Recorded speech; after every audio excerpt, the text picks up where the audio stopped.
নির্বাচনী হাওয়া তুলতে কর্মসূচি শুরু করবে বিএনপি। বিস্তারিত সংবাদ।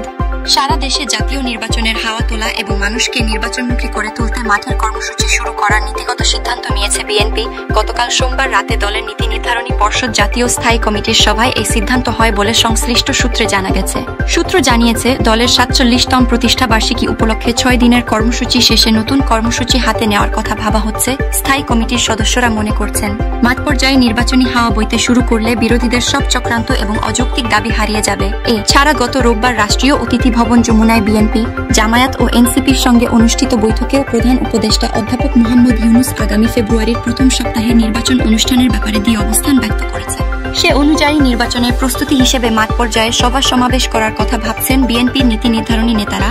একই সঙ্গে নির্বাচনী অঙ্গীকার বা প্রতিশ্রুতি হিসেবে দ্রুত সময়ের মধ্যে নির্বাচনী ইশতেহার তৈরির বিষয়েও নেতারা আলোচনা করেন। বিএনপিকে বারবার ধ্বংসের চেষ্টা করা হয়েছে উল্লেখ করে দলের মহাসচিব বলেন, বিএনপিকে নিশ্চিহ্ন করার জন্য দলের ৬০ লাখ নেতাকর্মীর বিরুদ্ধে মিথ্যা মামলা দেওয়া হয়েছে, প্রায় ২০,০০০ মানুষকে হত্যা করা হয়েছে, ১,৭০০ নেতাকর্মীকে গুম করা হয়েছে।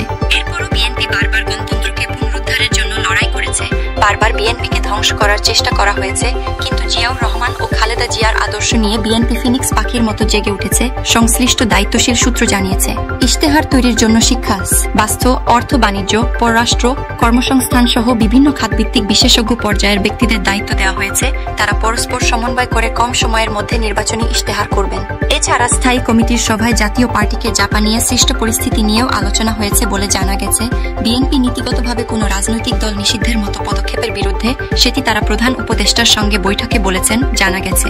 ওই বৈঠকে প্রধান উপদেষ্টা সড়কে অচলাবস্থা তৈরি হয় এমন কর্মসূচির বিষয়ে বিএনপির নেতাদের দৃষ্টি আকর্ষণ করেন। তারই পরিপ্রেক্ষিতে সোমবার স্থায়ী কমিটির সভায় বিএনপির ৪৭তম প্রতিষ্ঠাবার্ষিকীর শোভাযাত্রা কর্মসূচি বাতিল করে দলটি এর পরিবর্তে ঢাকায় খাল পরিষ্কার কর্মসূচি নেওয়া হয়েছে। এর অংশ হিসেবে আজ মঙ্গলবার বিকেলে রাজধানীর উত্তর ও দক্ষিণ সিটি কর্পোরেশন এলাকায় পৃথক খাল পরিষ্কারের কর্মসূচির আয়োজন করে স্থানীয় বিএনপি।